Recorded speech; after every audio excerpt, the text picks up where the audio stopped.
Bienvenue sur Info 14, nous avons le plaisir ce matin d'accueillir Sébastien Leclerc. Bonjour, merci d'avoir accepté cet entretien. Vous êtes maire de Livarot, candidat sur la 3e circonscription du Calvados pour ces élections législatives des 11 et 18 juin prochains. Qu'est-ce qui vous a poussé à vous présenter? Était-ce une candidature naturelle, une envie de faire bouger les choses, parce que vous êtes élu, parce que vous connaissez le territoire et vous connaissez les gens? Parce que je suis du territoire, j'ai envie de faire bouger les choses. Une candidature naturelle, il n'y a pas de candidature naturelle. On a un projet, on porte un projet, on porte des envies, on aime son territoire et on se dit qu'on peut apporter quelque chose et on défend ses idées. Et la date butoir de l'élection, le moment du vote, vous dit si vous réunissez avec vos idées suffisamment d'électeurs pour pouvoir être élu. Et c'est cette envie de porter des idées, de porter une façon de faire, de dire qu'on peut bouger les lignes et qu'il n'y a pas de fatalité, ce que je fais depuis longtemps maintenant, qui font que j'ai envie d'être candidat. J'ai eu envie d'être candidat à cette élection et que je sais que je peux apporter beaucoup à cette circonscription. Alors justement, pour les web spectateurs qui ne vous connaissent pas encore, succinctement, quel est votre historique, votre expérience générale en politique? Mis à part votre mandat de maire de Livarot. J'ai été élu au conseil départemental, anciennement conseil général, quand j'avais 34 ans, le jour de mon anniversaire d'ailleurs. J'avais pu gagner une course de vélo la semaine de mon anniversaire et j'ai été élu conseiller général le 28 mars 2004. Je suis actuellement maire de Livarot et j'ai été président de la communauté de communes du pays de Livarot jusqu'au 1er janvier 2017, puisque maintenant nous faisons partie de la grande agglomération Lisieux-Normandie. J'ai un parcours professionnel, j'étais 17 ans dans le privé, 8-9 ans, 2 fois 8-9 ans d'ailleurs chez AXA, précédemment l'Union des assurances de Paris à l'UAP. Quand l'UAP a fusionné avec AXA, j'ai démissionné. Et puis je suis devenu agent commercial dans l'immobilier, travailleur non salarié, payé à la commission et avec des charges sociales à payer. Donc je suis proche des artisans commerçants et j'identifie bien leurs problématiques. Qu'est-ce que vous aurez envie de faire bouger sur cette circonscription? Quels sont vos axes prioritaires? Y a-t-il des choses qui vous semblent évidentes à faire et rapidement? Alors l'emploi. L'emploi, ça a toujours été mon cheval de bataille. Je dis toujours, sans emploi, point de salut. Alors ça, les choses sont claires. S'il n'y a pas de travail dans un territoire, c'est un territoire qui meurt. Donc l'emploi, la formation, pour nos jeunes d'abord, mais aussi pour nos moins jeunes. Pour nos jeunes, j'entends promouvoir l'alternance. Je veux absolument qu'on maintenant reconnaisse l'alternance en aidant les employeurs à recruter plus facilement des apprentis, quel que soit le niveau de l'alternance, du CAP2EP jusqu'au bac plus 5, je pense qu'il y a un réel signe à envoyer à l'employeur pour qu'on relance l'alternance qui est le marchepied à l'embauche. On voit bien les alternants, les apprentis, quand ils sortent avec leur diplôme, trouvent beaucoup plus facilement du travail que les jeunes qui sortent du cursus traditionnel. Et puis je pense qu'on développe des télécentres dans nos territoires. Le télécentre, c'est une structure qui permet du télétravail, qui inclut des bureaux, mais aussi des salles de coworking. Et dans ce centre de télétravail, je pense qu'on peut délocaliser de la formation qui est nécessaire pour nos entreprises locales. On sait par exemple que des entreprises ont du mal à recruter des agents de maîtrise pour l'entretien des chaînes de production dans l'agroalimentaire. Donc il faut prévoir ces formations, des formations comme celle-ci, dans nos territoires in situ, pour nos habitants qui ont parfois du mal à se déplacer, parce qu'ils n'ont pas envie d'aller vers les grands centres urbains pour se former. Alors il y a d'autres problématiques sur le terrain que vous arpentez depuis maintenant presque un an. C'est une grosse circonscription, hein. C'est en partie rurale et aussi urbaine. Il y a des problèmes d'hôpitaux à Falaise, il y a des problèmes de désertification médicale, il y a des problèmes liés à la SNCF, mais bon, ça touche la Normandie depuis un moment. Vous avez des idées pour faire bouger ça assez rapidement aussi? Alors la santé est un des thèmes aussi importants. La santé de proximité. On a des déficits de médecins généralistes sur les territoires. Il y a des solutions qui existent. Il va falloir accentuer le poids de l'État, donc le rôle du député va se retrouver là important pour maintenir de la médecine générale de proximité, apporter aussi peut-être des spécialités, même ponctuellement, parce que c'est très difficile d'avoir en ville des rendez-vous pour un ophtalmo par exemple. Je porte des lunettes depuis peu et je connais bien le problème. Ça peut être très compliqué. Et évidemment, le sujet de l'hôpital de Falaise est un sujet important. L'hôpital de Falaise qui est un poumon pour la ville de Falaise. L'hôpital de Falaise, c'est 870 salariés. Et cet hôpital est très important. Et le rôle du député élu au soir du 18 juin, le premier rôle pour le territoire de Falaise, c'est d'accompagner le maire de Falaise, Éric Massé, à l'ARS pour porter le projet qui pérennisera l'hôpital à Falaise. L'idée, c'est aussi de rendre cette circonscription plus attractive, faire venir des gens. Encore faut-il pour qu'ils viennent, que effectivement vous soyez attrayants. Il faut que la santé, il y ait de la santé de proximité, il faut qu'il y ait du travail, mais il faut aussi, et là il y a un rôle important encore à jouer, le rôle des élus, c'est la fibre optique. On ne parle plus de la DSL, on parle de la fibre. Et on sait que la fibre arrive, mais il faut accentuer l'arrivée de la fibre. L'arrivée de la fibre, c'est un enjeu fort pour nos territoires ruraux, parce que nos agriculteurs en ont besoin. Ils sont connectés tout le temps pour remplir et envoyer leurs dossiers. On valorise maintenant l'immobilier avec la fibre optique. Ça veut dire que si vous n'avez pas de téléphonie mobile, pas de fibre optique, une maison est quasiment devenue invendable. On favorise l'emploi à domicile, le télétravail, avec la fibre, et il y a effectivement des enjeux importants sur cette circonscription pour la rendre encore un petit peu plus attractive. Alors vous êtes sur le terrain, on l'a dit depuis plusieurs mois maintenant, tractage, boitage, porte-à-porte, marché. Il y a des thèmes qui reviennent, des inquiétudes de la part de vos concitoyens, des choses que vous avez envie là aussi de résoudre, en tout cas de les aider à faire. On vient d'en parler, l'inquiétude des citoyens, c'est la santé. L'accès à la santé, le maintien à domicile des personnes âgées. Je fais du porte-à-porte et je tombe sur des situations parfois difficiles. On y met des moyens. Nicolas Sarkozy à l'époque avait dit qu'il fallait une nouvelle branche de financement pour accompagner le vieillissement, et je pense qu'il va falloir qu'on y vienne parce que il y a des solutions encore, des choses à mettre en place. J'ai vu une petite dame hier à 14h30 en porte-à-porte.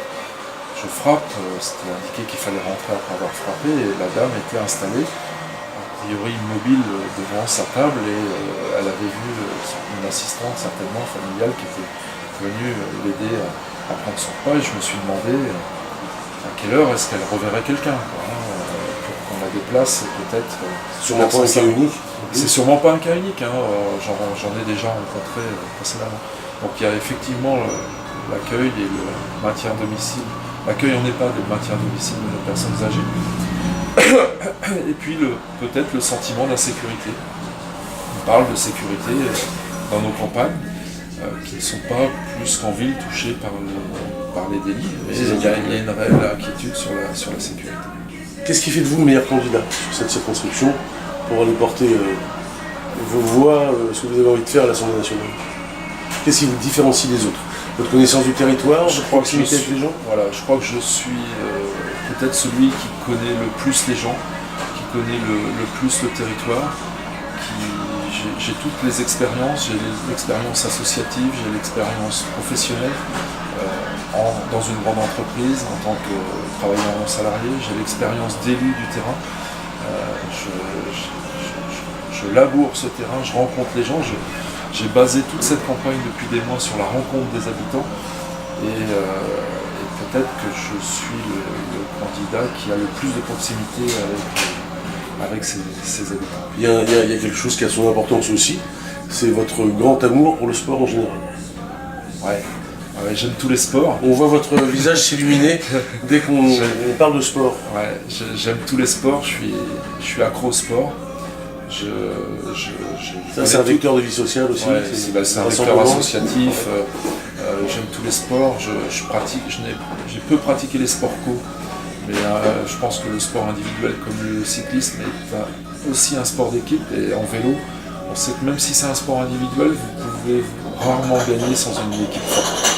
Et je connais les règles de tous les sports, sauf, je le dis en porte-à-porte quand on parle de sport, sauf peut-être les règles du curling.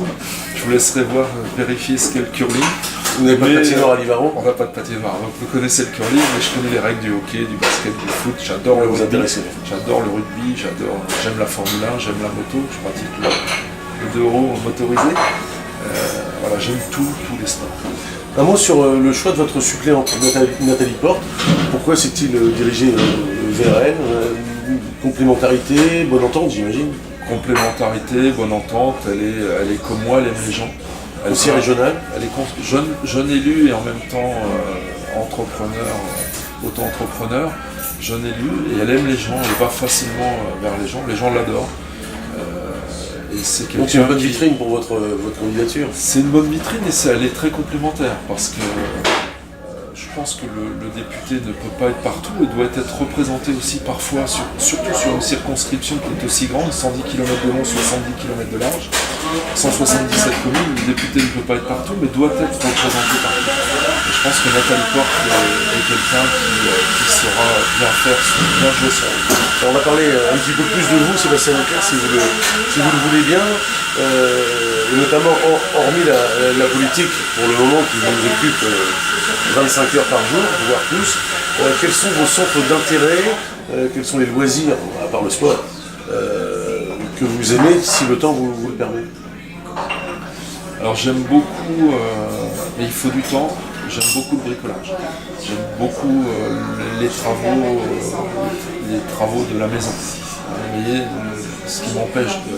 Intérieur, extérieur? Intérieur, extérieur, hein, je m'y mets, j'aime beaucoup les plateaux, faire les bandes. Alors je ne montrerai pas ce film à ma femme parce qu'elle va me mettre au boulot dès qu'on va avoir du temps. On va lui envoyer.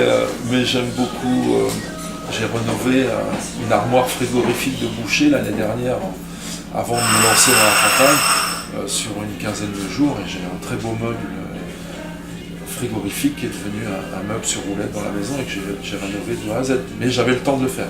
Voilà, ça, j'aime la musique, j'aime le rock, et le rock fort, AC/DC, je suis fan d'AC/DC. Ça nous fait un point commun.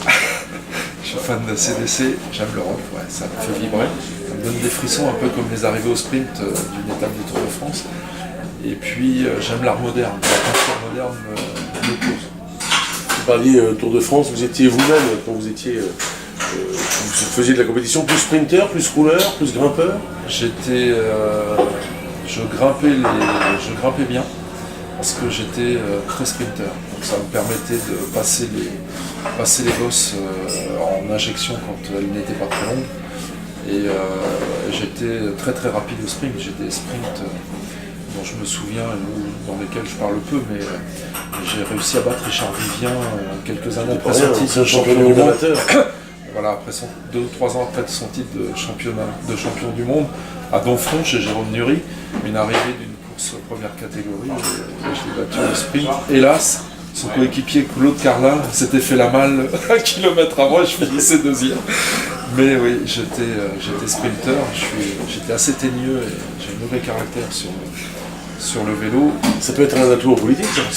C'est un atout parce que le vélo m'a appris dans mon travail, comme maintenant dans la politique, à ne jamais rien lâcher. Voilà, toujours y retourner, toujours quand le porte-à-porte devient long, quand il devient dur, quand vous n'avez pas le temps de manger, on y retourne, on y va. C'est le vélo qui m'a appris à... Et à l'instar du vélo, il y a des fois des coups de pompe aussi? Comme dans le vélo, il y a des coups de pompe, et parce que vous avez loupé le ravito, quoi. Vous êtes dedans, vous dites là j'y vais. Et hier j'étais à Saint-Julien-le-Faucon, et quand j'ai décidé de faire ma pause à 14h, la boulangerie était fermée, et j'ai fait ma pause déjeuner à 17h30, et j'ai senti que j'avais un coup de pompe, la fringale, comme on dit. Alors qu'il était temps de se ravitailler. Vous avez évoqué votre épouse tout à l'heure, justement en ce moment ça ne va pas être facile pour votre famille, notamment elle. Comment vous arrivez malgré tout à concilier tout ça? Je pense qu'un candidat qui fait vraiment campagne fait un gros sacrifice familial, c'est clair, c'est un sacrifice familial. Si je prends un exemple, hier matin, j'ai quitté la maison en déposant les enfants pour l'un à l'école, pour l'autre chez la nourrice à 8h30, 9h moins le quart. Et je suis rentré à la maison hier à 22h30, le temps de décompresser un petit peu, de regarder un peu la technique encore et un peu de communication. Coucher minuit et demi, me lever à 6h30. Et à 6h30, vous m'avez vu toute la famille. Voilà. Donc c'est un gros sacrifice. Je vous encourage malgré tout. Ah oui, votre démarche. oui. Et puis mon épouse m'aide dans la communication, elle me dit attention là, il faut peut-être que tu passes ça, ou que tu n'as pas répondu à ça. Ce matin j'avais un texto avant de vous voir, il fallait que je réponde à un média écrit avant 4 juin, je crois, elle me le rappelait. Voilà. Mais tout le monde s'investit dans la campagne, et je vais le dire, je vais les remercier. J'ai une grosse équipe de militants. 95% de la circonscription, donc des 170 communes, 177 communes au moins, est boîtée par des militants. C'est-à-dire que j'ai des militants, des bénévoles qui amènent la documentation directement chez les particuliers bénévoles. Bah, vous êtes su déjà fédéré, c'est plutôt bon signe ça. Ouais, c'est bon signe. Ouais, et il suffit de suivre, d'aller sur ma page Facebook et de voir l'engouement que crée les militants. Ça, c'est au cœur aussi. Mais quand vous êtes à 60-70 km de chez vous, vous sonnez à une porte, que la personne qui vous ouvre vous dit ah ben, je vous connais, j'ai eu votre document dans la boîte aux lettres hier, c'est la meilleure des récompenses, ça vous rebooste pour une heure. Quelle est votre principale qualité, Sébastien Leclerc? Ma principale qualité, c'est d'aimer porter des projets pour faire avancer mon territoire. D'être accessible. Je pense que je suis quelqu'un qui a toujours essayé de rester accessible, de donner du temps aux gens. En tout cas, c'est l'impression que vous donnez. Quel est votre principal défaut inversement? J'ai un mauvais caractère. Caractère fort. Caractère fort, je suis bélier. Alors j'ai l'avantage des béliers pour la partie professionnelle, engagement. J'ai aussi l'inconvénient du bélier qui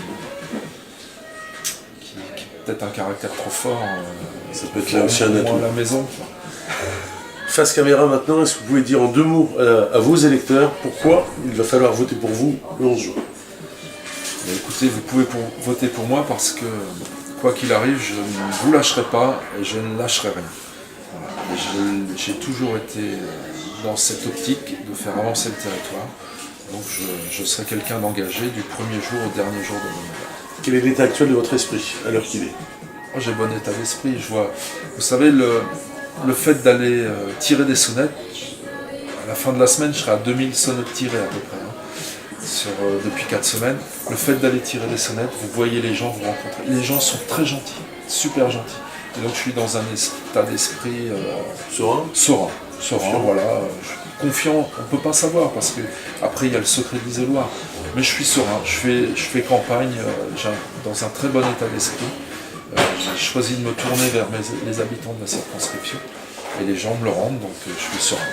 Donc, souhaite une bonne fin de campagne, on se donne rendez-vous le 11 juin au soir. Merci. À bientôt. Merci beaucoup, à bientôt.